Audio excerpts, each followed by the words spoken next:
I'm Joanne Law, Director of Studies for Mediation Institute and co-founder of Interact Support. I'm on a mission to prevent violence by training and supporting dispute resolution practitioners. Mediation Musings is a series of conversations with mediators and for mediators. So if you're interested in dispute resolution, follow the channel. We're intending to update new recordings each week. Enjoy.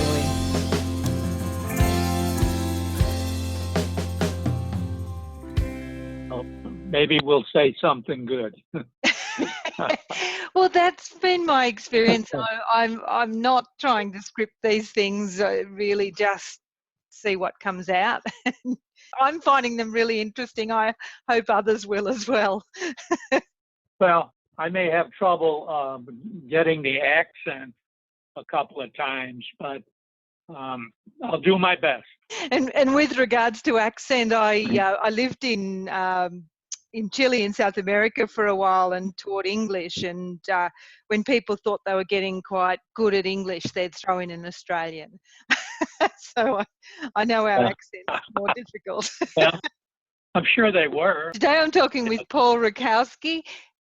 And had done some judging in university competitions, had done mediations ourselves, each of us. So we've had a full time, and we decided to retire. I'm doing this, as you see on LinkedIn, and now talking with you. And I have other articles that have been on mediate.com. And I've had some articles, at least one, published in England. And so I just talk about what I believe is the proper process for mediation and for the parties involved. And I'm enjoying it. I'm working on a book right now that has a different perspective than the way we write now and the things we talk about. So okay, well that'll come out. When are you planning to get that out?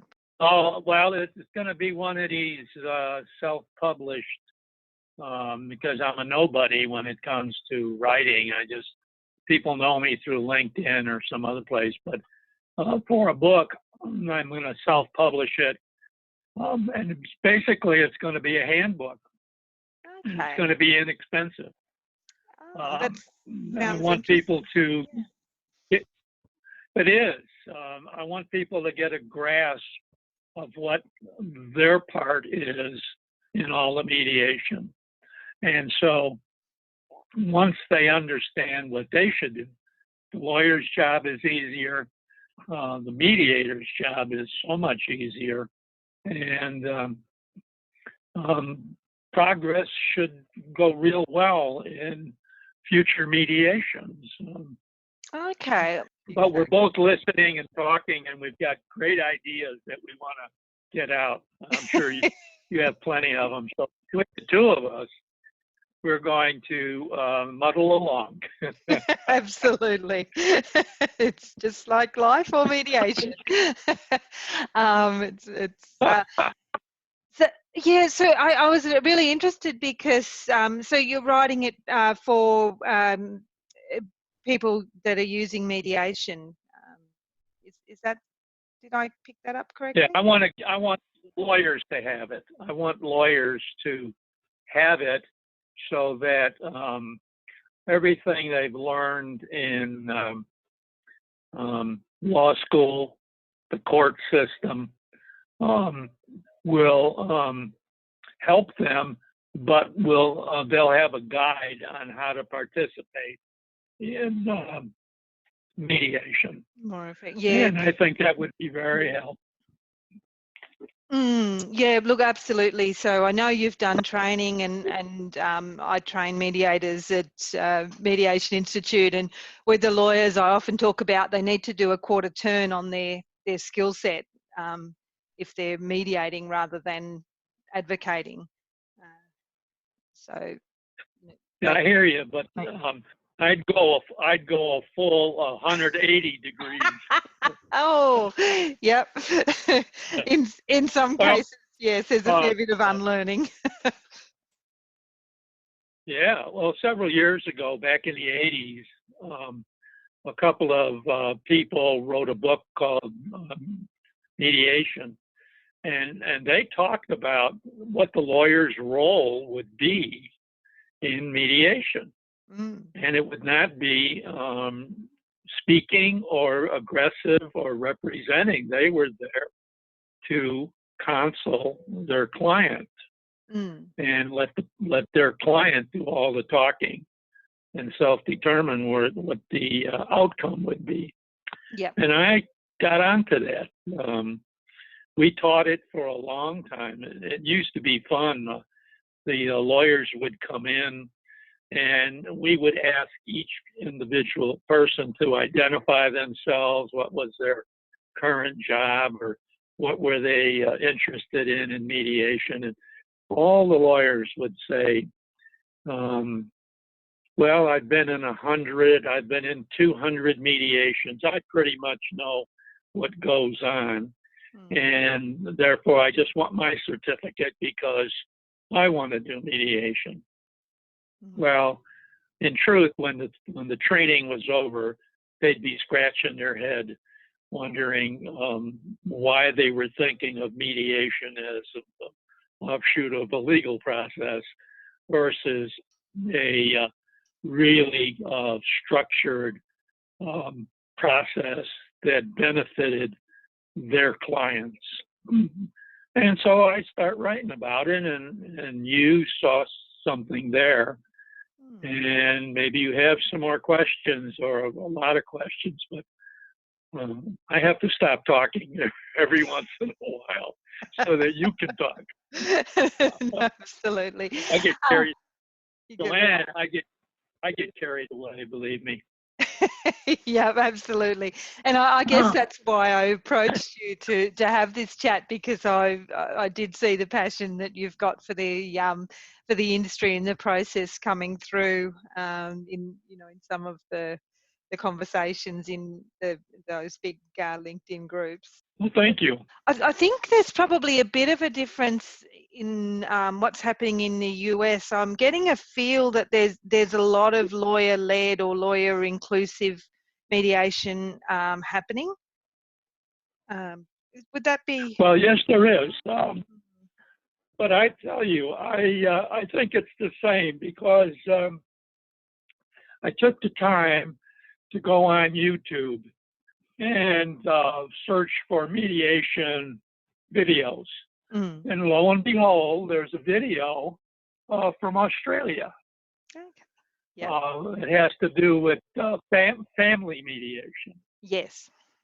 I didn't write the names down, but Watt was the judge that approved all of it and set things up, I guess.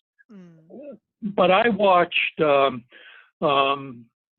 co-mediation, which I really, really believe in. But I watched a lot of things that, of course, are very similar to what goes on in the States. And it's very interesting. There's neutrality amongst the co-mediators. Really, you should not, if you're in co-mediation, you should not take control of the mediation. And the first thing that happened was one mediator took control, and that it showed itself by introducing the other mediator. You're really not supposed to do that. Yeah. You say, I'm John Doe, and the woman, if it's and that's you, it should be a woman, is Jane Doe, but she introduces herself. Yeah. They don't do, well, here, this is my partner, Jane Doe. It doesn't work that way. And so I was sort of surprised. It is an important insight how those seemingly minor things actually do shift the power dynamic in the room. If you were going to do a statistic I would say, let's say the meeting was 100%. Who talked the most? Mm. 60 to 70% were the mediators.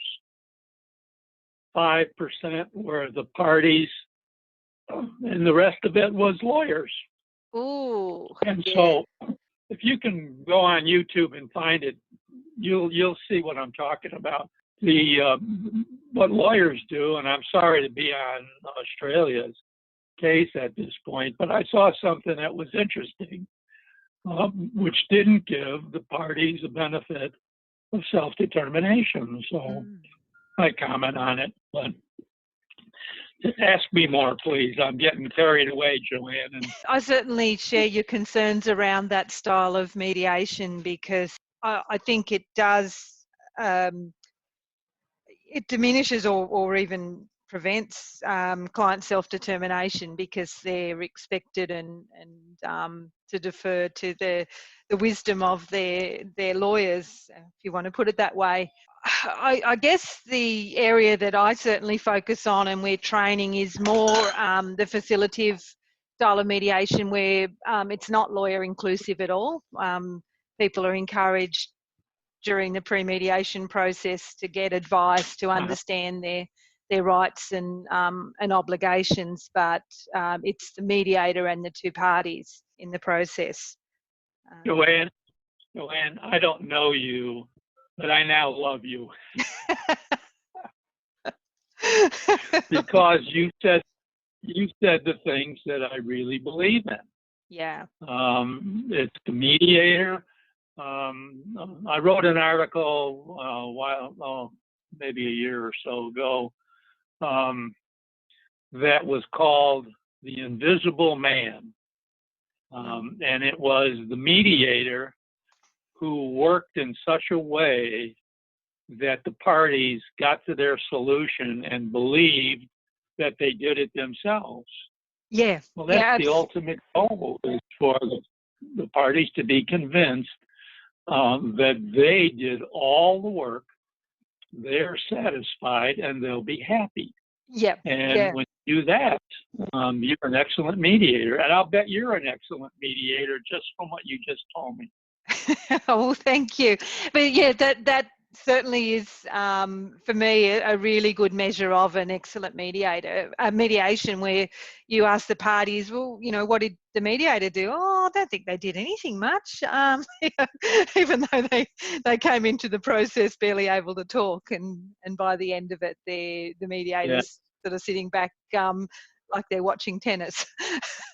Well, let me tell you, there was a time when we wouldn't let the lawyers sit at the table.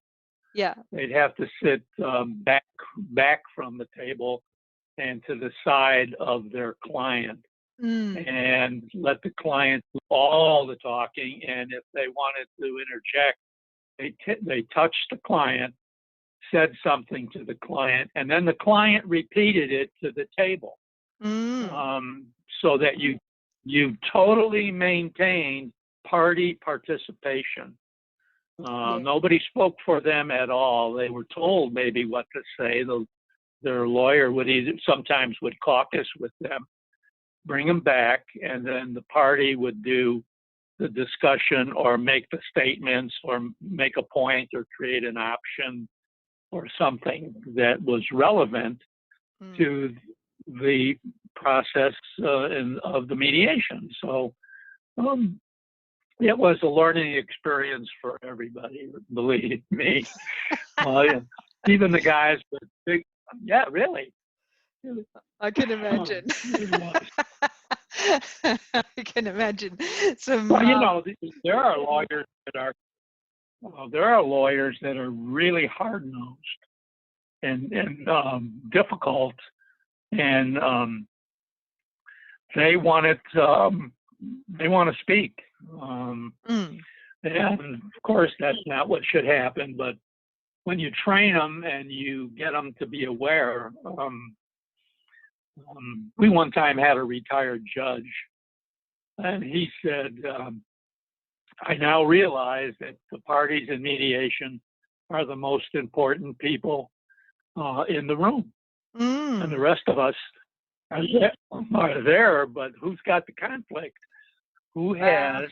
That's actually quite disturbing to me. That was something that he had to come, or he or she had to come to a realization about. To me, it's so obvious. They're making decisions about their lives, whether it's their business or their relationship with their neighbour or their financial or settlement, or even also the care of their children. It's their lives. Whatever professional role we come Right. in for such a short time. Oh, I know I'm not the interviewer, but it says on your profile that you are a lawyer. No, I'm actually not. My name is Law. Yeah, I get that a lot. It's quite good. By birth, I have an honorary law degree. My husband's a lawyer, but yeah, he's the lawyer. I'm the law. Well, there's too many lawyers anyway. It's the mediators that will be important. Yeah, so I come. So my background, I come as a coaching and education and that sort of thing. So all of my development is around empowering people. So it just, for me, in mediation, it's a natural thing that I'd be seeking to empower the clients, and that's what I try and train in our courses as well. I bet you're one of the few. Look, there's a diversity in practice, and so look, some clients aren't empowered, and they're not going to be empowered in the short time that some decisions need to be made, and they need to be supported more so, and that's facilitated as well in I suppose the diversity of practice, but where possible. I guess the ideal is that we provide an environment where people can self-determine. It almost sounds like you feel there's been a bit of an erosion from the ideals of mediation and self-determination, or am I overreaching there? Absolutely right. Absolutely right. I have an article coming out, I believe it's next week at mediate.com. And I talk about war and what's happening in mediation. You saw some of the responses about one size does not fit all. Well, that's just an ego-driven response, because there is no one size. There's just a process and a structure for mediation. The people have the freedom within that structure to be as creative and dynamic thinking as possible. They don't realize it all the time. They don't realize it. And what I look for a mediator to do is to, in the opening comments, is to make a point that these two people, or whatever it is, are very, very important to the agreement being achieved. And everything will be done to make them fill an environment that they can speak freely to each other. When I was mediating, I would tell people, I'm sort of like a referee. If you guys start punching too hard, then I call a timeout. And I ask, would you let me call a timeout? So say they're yelling and screaming and there's a whole bunch of anger starting to get into the mediation. I would actually stop them. Let's take a break, get a drink of water, have a cup of coffee, and come back and let's talk about how the both of you can, what your ideas are on getting to a solution. And I always went with the flip charts. And if things got out of hand, a power move in mediation is for the mediator to stand up. When people stand up at a table, they become the object, and they have the power, so to speak, to guide the process. People are looking up to them. And so I'd get up and they would stop talking. Mm. And I'd say, well, let's look at all these options that you put up. What are some other options that appeal to you? Or do you see any combinations of options that might work for you? And then they would settle down and talk a little more, and we'd move along. Sometimes people, when they're talking, that they say they want to make a point, but they don't really, if somebody said to the boss, and let's say it's a harassment case or something like that, and somebody said to the boss, you're always on my case. Why can't you just let me do? And the boss would look, and the mediator might jump in and say, let me reframe that if you don't mind. So what you're saying is you want autonomy to be able to get the work done and be on time with it. Mm-hmm. And the party would say, yeah, that's what I want. Yeah. So, okay, reframing that would work. I didn't put a new idea in their head. I just clarified their idea so that they could continue to speak to each other. Absolutely, and the other person can hear. It does, and skills at reframing and helping people to change their perspective on things is. I think it's a really important skill that mediators need to develop and practice. One of the things, people tend to, can't think of the word, but they make it bigger than it is, and so they'll say, she always. Oh, yeah. Yeah. She always. Right? You always hear always. Yeah. Yep. Right. So my response, even though I'm looking to clarify. So you said she always does this. Can you give me an idea when the last time was? And let them try to explain. Let them try to explain their way better or out of it. Yeah, or realize I can't remember, but it feels like always. Yeah. Because people exaggerate. Like that's the word I was wanting. Exaggerate. And so you can really tone things down by having them explain their exaggeration. Yeah. And then the process moves on. And in family court, that's one of the saddest things because I didn't see in the video I watched that there was a real concern for what the children might. Well, let me put it this way. When parents are arguing, a good question is, so how do you see your daughter or your children growing up? And you ask them, both of them, the same question. And then you start to put on a board, on the flip chart, well, they should have a good education. They should have friends. They should be religious if that's what they do. Yeah. And maybe they should be in sports, or maybe they should learn to play an instrument. I'd like to see my son play an instrument, one of them might say. Yeah. But you see what happens is you're getting these people to work together. Yeah. To come up with a solution. So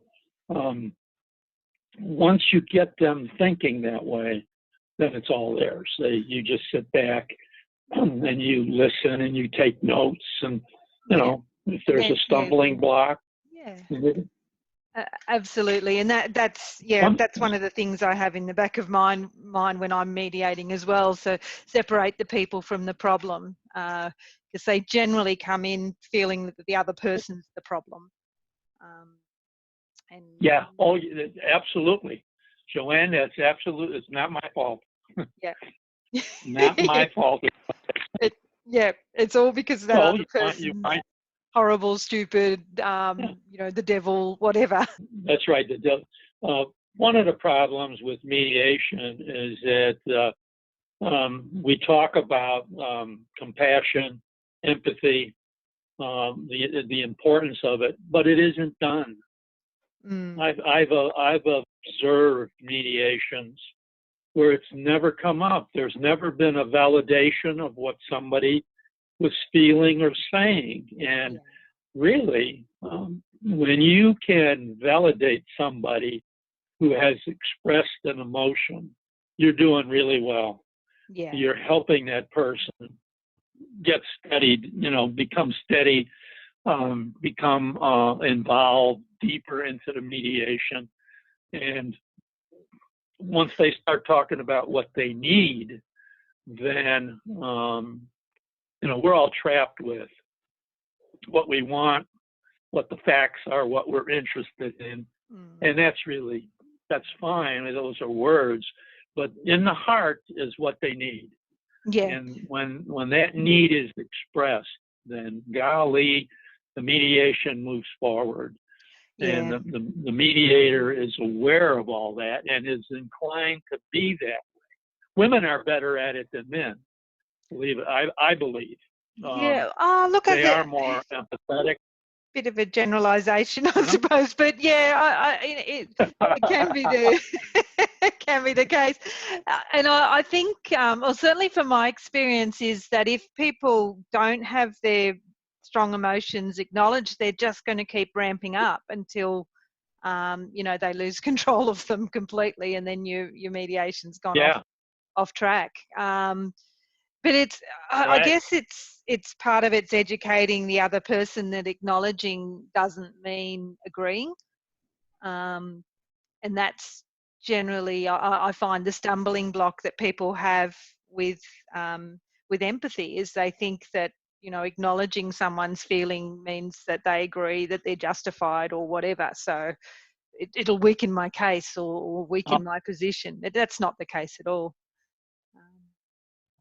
That's right. You can speak of it from a neutral position, and but you got to be equal and fair to the people in the mediation, and do it for both if it comes up. But yeah, and I don't see it as a negative.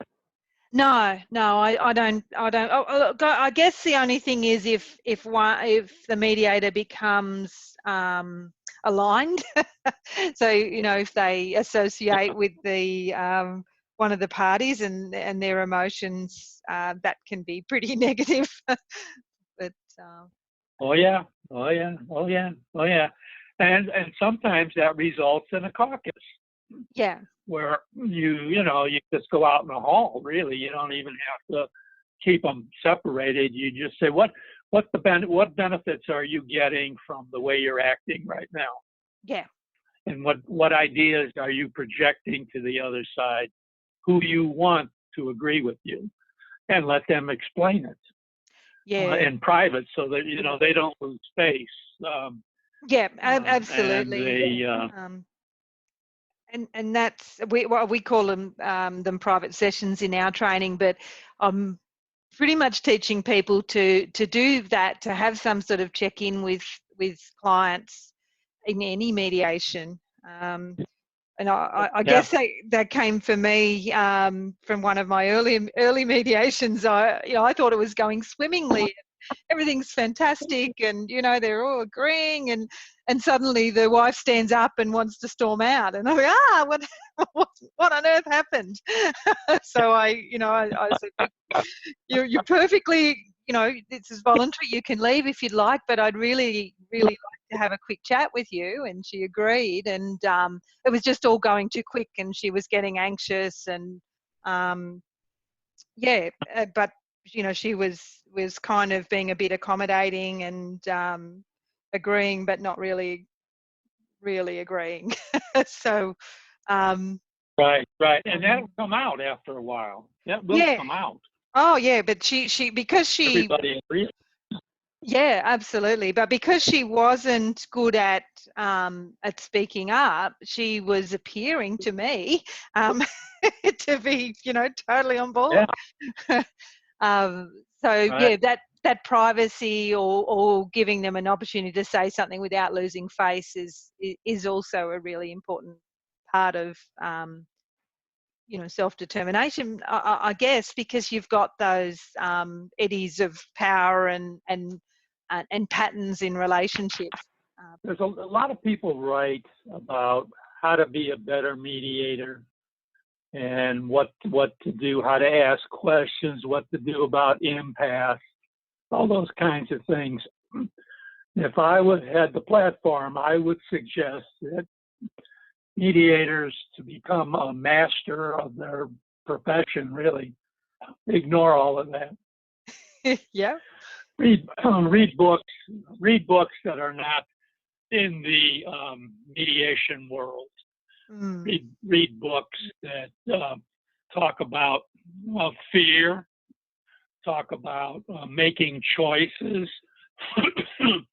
how to master what you're thinking, talk about conflicted personalities, even books on Aikido, where you learn how to control your own self so that you are aware of how to control somebody else. Yeah. And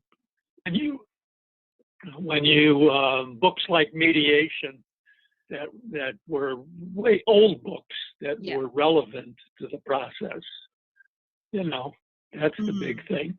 Good friend of mine is Michael Lang. You know Michael Lang? Yeah. Oh, I don't know him, but I know of him. We're connected. Yep. Yeah. He wrote a book, and he's got another one coming out. But we invited him to come speak to our group when we were in the group, and he talked about mindfulness and reflection. Those are really good things to get involved in, because they challenge the mediator to think about their own efforts. Yeah. Did I do this? Did I miss an opportunity? Yeah. I learned to do that, and we're doing a fair bit with reflective practice and encouraging that, because one of the dangers that we have as mediators is, because it's confidential, because it takes place behind closed doors, and certainly if you're not co-mediating, you actually don't have anyone that's giving you a meaningful feedback, because often the clients don't know what you expect. Well, you can talk about the subject of the conflict without mentioning names or locations, and it becomes a training exercise, really, so that if you sat down to talk with 2 or 3 people and you wanted to reflect on a recent mediation that you did, you could say the whole thing without names. Absolutely. Yep. Okay. Yeah, and so we do you guys facilitate. do that? Yeah, we do. We do a monthly peer group supervision. So online, so people dial in and we can talk about case things. But I guess it does need self-awareness, though, because otherwise, our story of what happened it comes through our perceptions. And if we're not self-aware, that client was really difficult and they did, they just wouldn't, do the right thing, rather than thinking, okay, well, where did I not, how did I not prepare? What could I have done to prepare them better? What could I have done to maybe acknowledge that emotion before it got out of, the client's control, or, whatever the issues. But if we're not self-aware, it's really easy to blame the client. Yeah. Oh, yeah. That's the truth. Yeah. When people, I reflected myself. I would take notes and write down things that right after the mediation. I mean, I'm sitting in a car or something, and writing down some things that are important that I think I need to follow up on myself, because maybe I failed at something, but then maybe I did something good too. So I want to reflect on all of this. No, that's great. Thank you for sharing that, because that helps others listening to sort of think, yeah, maybe that's something I could do. And I have seen some research around our brain and memory that kind of indicates that we either need to speak or write down our insights, or they can kind of get lost in the the transition from short-term to long-term memory. Now we have Cirrus on the phones and the iPads, so you can talk right into them while you're driving. Yeah, absolutely. Or sitting down with a cup of coffee. Yep. Yeah. The technology really helps and enables this this type of thing. So no, it's great. When you're mentioning technology, and I'm a believer in mediation not being on the internet, not on screens. I've watched a couple of these in transformative mediation, and I didn't like them. I think you got to sense the person. You have to sense the emotion. You have to sense where their eyes are going and what they're thinking about, and do it in both. And that's why I like co-mediation, because one of the members will focus on one of the parties and I'll focus on the other side to the other party, and we'll get a feeling of what's going on. Now, for mediators to take caucuses, that's kind of unusual, but sometimes you need a break. Sometimes you need to clarify something in your head. But when two mediators walk out of the room, they're talking about what they're sensing and what these people are gonna try to say about what they need to make this an agreement and make it resolve itself. And once you go back in the room, then you're both aware of what's going on and who saw what, and you can do a better job of mediating. And that's all it is. You want to be the best mediator you can be. You don't want to get involved with speaking more to the parties than the parties are speaking. You know what I'm saying? Oh, absolutely. Yeah. We want to, we're trying to facilitate where they're back to being able to talk directly to each other, something that's been interrupted by whatever the conflict is that they're experiencing. But with the online mediation, that's an area where I don't agree with you, because that's kind of a specialty area for me. And I like it, not necessarily, well, not because it's better than having people in a room, but it's more accessible. It keeps the cost down, and it makes it possible to mediate when there's safety concerns that, in I agree with that. But tell me something. Yeah. What are their hands doing when you're on internet mediation? Yeah. Oh, yeah. Look, you're missing some of the cues. You're still getting, you're still getting the visual, like you're seeing their faces and that sort of thing. You're still getting tone of voice. You're getting some of the body language. And so, a mediator let's let that point go. Yeah, I guess. Let that go, because we won't agree. No, we won't. That's fine. But what I was going to say, one of the students that I trained, who's a really good mediator, is blind. So you can mediate without those visual cues completely if if you're attuned to well enough. But yeah. So look, I guess I'm just mindful of time. And we've ranged across quite a few different topics. It seems to me that principle of self-determination, of the neutrality of the mediator in coming into the process but not being I guess, not being the judge, just, of facilitating the people's right to choose. Sure. Is that something that you think is the most critical thing for a mediator, or Well, is it possible to say a most critical? well, I agree with you. The problem that I see is what can we do to change the people's approach who don't use mediation the way it was intended. Facilitation is the thing. So is there training? Are there luncheon sessions where people speak about it with enthusiasm, or are there writing? There's a guy, Alan Sharlin, from England. Yeah. He's in England. And he writes some great stuff. He also has videos there, which I look at once in a while. But it's there's no such thing as impasse.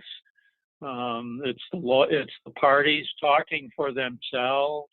It's the parties agreeing on an agreement. Those are the things that are important, and he's making some effects. We were thinking about, we have public television, and I'm sure that you have public television. And, we do Channel 31, which is very homemade type television. Yep. Yeah. Well, I would bet, in fact, here they would. You could go on and produce a program for 30 minutes or an hour that talked about mediation. And those people who, it's a promotion, obviously, but it helps people, average citizen, the businessman, the lawyer, the doctor, whatever, a professional, to listen if they're watching public television, to listen and get ideas, and become confident, because there's a lot of people just are afraid to speak up. They know they're angry and they know there's a problem, but golly, they don't know how to go about it, and that's what lawyers are for, to help them verbalize what they should be looking for and how they should express what their needs are. Yeah. So yeah. The more we can do that. What? Yeah, no, I was going to say, I actually come across that problem where people want to, they actually they want to abdicate their responsibility for solving their problems. They actually want the lawyer, I want to give this problem to you and I want you to fix it. And it's part of that communication is educating people about, well, yes, you can do that, but that's actually probably not going to give you the best outcomes that you could get. Maintaining some control. Joanne, I don't know that it's the best outcome you could get, but I know it's the one that is going to satisfy you the most. Personally, you are going to feel like you did well, and you're satisfied with the agreement. One of the things that we always saw was that during our training of future mediators, there were always people who had gone to mediation as a party, and they became the people who were the best, because they had poor feelings from experiences and poor experiences that they encountered during mediation. Yeah, and they would tell us stories. And so I believe if we can restore the mediation process to what it was intended to be, then we're doing good. And all those people who will get up and have an agreement will walk out and say, I feel good, I did it myself. That is something I had help, and all those lawyers are going to realize that a mediator did a great job, but did not a whole lot. Did not make suggestions. Did not evaluate. Did not do anything but help them move along in their discussions and keep track of their ideas. Yeah. And so when they got into, we had a case one time where there were 32 options. 32 options. Could you imagine a conflict having that many? Well, 16 apiece. 16 apiece if it's equal, right? Yeah. So they went back and forth, and they finally decided that what one guy said and what the other one said at the top could be combined, and that's the fruit of it all. You wind up with agreeing because you threw out so many ideas that were yours that you started to come back and rethink and see how they could fit. And as we used to do, there's no judgment about the option. Somebody puts up an option, that's it. It's brainstorming time, and there's no, well, I don't like that. And the answer would be, well, if he said sell the house and you don't like that, your option is what? And she would look at you and say, well, don't sell the house. And they'd get the idea of what non-judgmental options are all about. Yeah. Yeah. You know what I'm saying? I absolutely and it do. would be fun. Yeah, and look, when people have first come into mediation, sometimes they don't realise that more options is better than less. That it, once you've got a whole lot of options out, people automatically start putting criteria and evaluating and problem solving and coming out with their interests, because they have to sort these options. It's kind of instinctive need to do that. Whereas if you've only got, the two proposals, all you're going to have is a positional argument where, they try and overpower each other. But right. I'm in your corner. Yeah, if I lived in Australia, I would be in your corner. I'd like to co-mediate with you, really. That'd be fun, wouldn't it? But, yeah. look, it would, because I believe that co-mediation is going to happen on a bigger extent. It's not the excuse anymore of, well, I can't afford 2 mediators at $300 an hour or whatever it is. Yeah. It's a case of what the mediators do. If they do enough mediations, they make a living, even if they split one fee. Yeah. In our country, we're starting to see half-day sessions, which account for maybe $1,500. And so you can't tell me that mediators won't take $750 a piece for the day and go home. Yeah, absolutely. That's, it's a good way to work. Right. So, yeah. Right. And I don't know there, but I bet they're fine. Yeah, absolutely. But look, I'm going to have to pull things to a close just for the time that we're allowing for these podcasts. But I just really wanted to thank you once again for coming along and sharing your insights with us. What I'll be doing is when I put the podcast up, I'll create a sort of a page it links to, and I'll if it's okay with you, I'll link to your LinkedIn profile and maybe a couple of your articles on mediate.com if people are interested in finding out a little bit more and sharing. Is that okay with you? That's fine. I'm wishing you all kinds of success. So I'm happy for you. And pretty much the only thing mediate.com says is make a reference that it's mediate.com, and they let me do anything. So not a Yeah, problem. oh, look, absolutely. What I was thinking was really just to link to the articles so people can go to mediate.com and Sure, it's that works. you know, I think everyone should Well, let me subscribe anyway because it ask has you. fabulous articles there. Yeah. It's a newspaper. Absolutely. Let me ask you. Yep. Did we cover the things that you wanted covered, or did I talk too much and miss some points that you wanted me to make, or you wanted to make? No, absolutely not. I mean, this is really about hearing your voice. So it's, I'm like a mediator. My job here is just to facilitate and keep the conversation going. So There you go.